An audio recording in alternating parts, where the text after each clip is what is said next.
Welcome to TAT news. మన channel మరణిస్తాం. Vikarabad జిల్లా Parigi RTC బస్టాండ్లో 5 నూతన బస్సులను డీసీసీ అధ్యక్షులు Parigi MLA doctor T Rammohan Reddy జెండా ఊపి ప్రారంభించారు. ఈ సందర్భంగా ఎమ్మెల్యే రామ్మోహన్ రెడ్డి మాట్లాడుతూ ఆర్టీసీ బస్సు ప్రయాణం సురక్షితం, సుఖమయం అని అన్నారు. నూతనంగా ప్రారంభించిన బస్సులను ప్రజలు సద్వినియోగం చేసుకోవాలని కోరారు. మహిళలకు ఉచిత బస్సు ప్రయాణం కల్పించి మహిళలలో ఆత్మస్థైర్యాన్ని నింపింది కాంగ్రెస్ పార్టీ అన్నారు. ఈ కార్యక్రమంలో market committee chairman Parashuram Reddy, ఆలయ కమిటీ చైర్మన్ సిద్ధాంతి పార్థసారథి, డీసీసీ ప్రధాన కార్యదర్శి హనుమంతు, డీసీసీ ఉపాధ్యక్షులు లాలు కృష్ణ, పట్టణ కాంగ్రెస్ అధ్యక్షులు కృష్ణ, ఉపాధ్యక్షులు ఎజాజ్ తదితరులు పాల్గొన్నారు. దానికి సంబంధించిన లెక్కలన్నీ కూడా అది కోర్టులో కూడా నిలిచే విధంగా శాస్త్రీయ పద్ధతిలో మనం దాన్ని అమలు చేయడానికి ప్రభుత్వం కృతనిశ్చయంతో ఉంది అన్న విషయాన్ని కూడా తెలియజేస్తూ, దాంట్లో భాగంగానే శాసనసభలో మనం బీసీ కులగణకు సంబంధించిన బిల్లును ఆమోదం తెలిపినాం.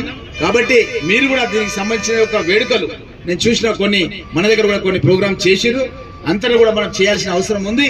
అదేవిధంగా మనం జరగబోయేటటువంటి ఉద్యోగాలు కానీ రాజకీయంగా కానీ అన్ని భర్తీలో కూడా దానికి స్థానం కల్పిస్తామన్న విషయాన్ని కూడా స్పష్టంగా గౌరవ ముఖ్యమంత్రి రేవంత్ రెడ్డి గారు చెప్పడం జరిగిందన్న విషయాన్ని కూడా మీ అందరికీ తెలియజేస్తూ, అదేవిధంగా ఎస్సీ ఉప కులాలకు సంబంధించినటువంటి ఏదైతే వర్గీకరణకు సంబంధించింది కూడా గతంలో 30 ఏళ్ల నుంచి పోరాటాలు జరుగుతున్నటువంటి సందర్భం లోపల కొంతమంది అమరులు కూడా కొంతమంది సోదరులు కావడం జరిగింది.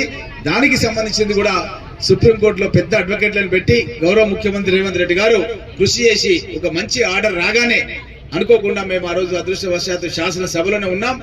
సభలో ఆర్డర్ వచ్చిన గంట 2 గంటలకే గౌరవ ముఖ్యమంత్రి రేవంత్ రెడ్డి గారు ఈ యొక్క ఎస్సీ ఉపకులాలకు సంబంధించిన సుప్రీంకోర్టు జడ్జిమెంట్ రావడానికి మేము కృషి చేసినాం. అడ్వకేట్లను పెట్టి మేము కొట్లాడినాం కేసు. తప్పకుండా మొట్టమొదట మేమే దాన్ని అమలు చేస్తాం తెలంగాణ రాష్ట్రంలో అని ఒక స్పష్టమైన ప్రకటన ఇచ్చిండు.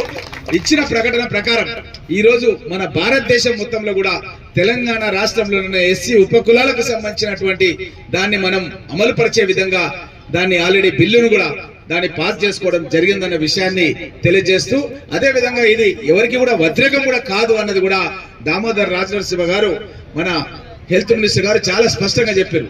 అది ఎవరికి కూడా నష్టం చేసేది కూడా కాదు అన్న విషయాన్ని కూడా తను స్పష్టంగా చెప్పడం జరిగిందన్న విషయాన్ని కూడా తెలియజేస్తూ, ఈ విధంగా 2 ముఖ్యమైనటువంటి వర్గాలకు సంబంధించినటువంటి బిల్లులు మనము పాస్ చేసుకున్నాం. అదే విధంగా మన ప్రాంతానికి సాగునీటి ప్రాజెక్ట్ రావాలని ఏదైతే ఎప్పటి నుంచో మనం కలలు కంటున్నామో, నేను గతంలో వికారాబాద్ లో దీక్ష చేస్తే నా మీద కేసు పెట్టిండ్రు. ఇప్పటికీ కేసు నడుస్తుంది. మనోరంజన్ బిల్డింగ్ నాంపల్లిలో కోర్టు కేసు పోతున్నా, నేను ఇప్పటికి పోతున్నా. శాసనసభలో కూడా చెప్పడం జరిగింది ఈ విషయం.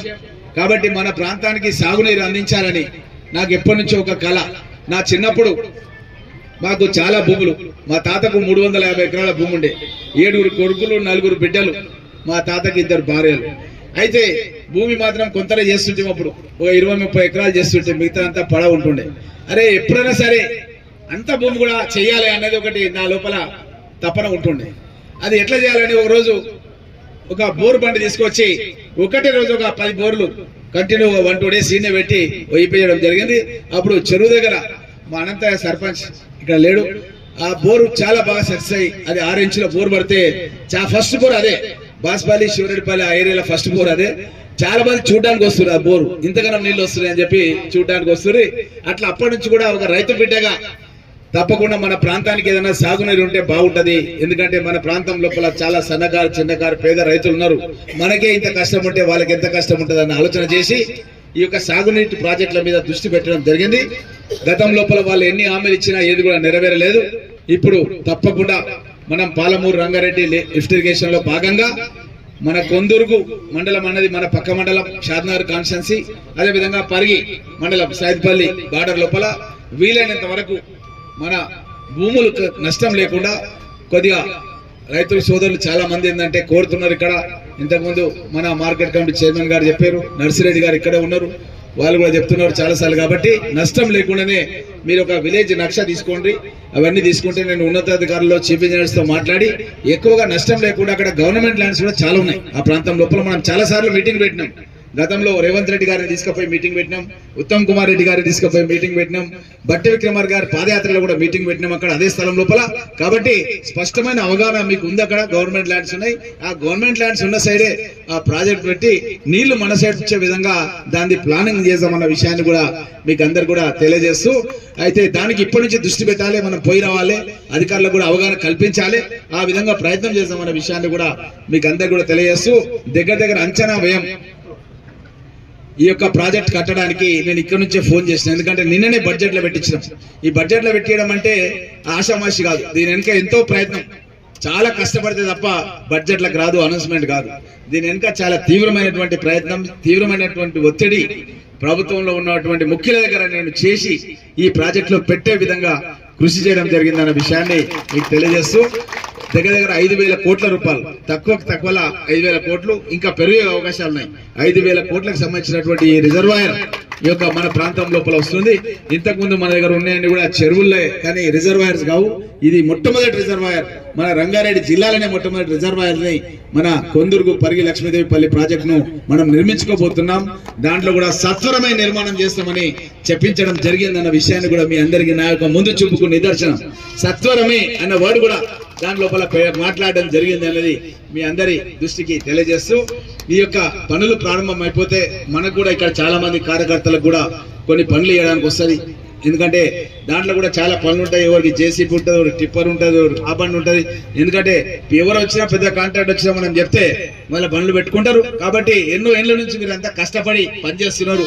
చాలా మంది చెప్తుంటారు నాకు, అప్పుడు వాళ్ళే బాగా తెల్ల పుల్లగా అయిపోయారు సార్, మనకు అవకాశం దొరకలేదు, ఇప్పుడన్నా ఏమైనా కావాలని చెప్పి చాలా మందికి మనసులో అప్పుడప్పుడు ఫ్రీ ఉన్నప్పుడు నాతో చెప్తుంటారు. కాబట్టి అలాంటి అవకాశాలు దొరికే సమయం మనకి ఇప్పుడు రాబోతుందన్న విషయాన్ని కూడా మీకు అందరు కూడా తెలియజేస్తూ, అదే విధంగా మన ప్రాంతానికి ఇంకా జరగాల్సినటువంటి అభివృద్ధి కార్యక్రమాలకి నిన్న బడ్జెట్ పెద్దపీట వేయడం జరిగింది.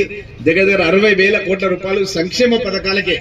సంక్షేమ పథకాలంటే ఎస్సీ, ఎస్టీ, బీసీ, మైనార్టీ, మహిళలు, రైతులు, నిరుద్యోగులు, విద్యుత్ శక్తి, ఇట్లాంటి సంక్షేమ రంగానికే దగ్గర 60-70,000 కోట్ల రూపాయల నిధులు ప్రభుత్వం సమకూర్చింది. 6 గ్యారెంటీలకు సమకూర్చింది. కాబట్టి మొత్తం కూడా పత్రికల్లో ఈరోజు చూస్తే అన్ని కూడా ముల్లే పల్లెలకే పోతుంది అని చెప్పి కూడా రాశారు. ముల్లే పల్లెలకే పోతుంది అని చెప్పి కూడా రాయడం జరిగింది. కాబట్టి ఈ డబ్బులన్నీ కూడా ఈ బడ్జెట్ అంతా కూడా గ్రామాలకు పోయేటట్టుగా మన గౌరవ ముఖ్యమంత్రి రేవంత్ రెడ్డి గారు మేము ఏదైనా ఒకటి ఊర్లో చిన్న వ్యాపారం పెట్టుకుంటాం అని చెప్పి చాలా మంది అడుగుతుండ్రి. దానికి గౌరవ ముఖ్యమంత్రి గారు ఒక 6,000 కోట్లు కేటాయించిండు.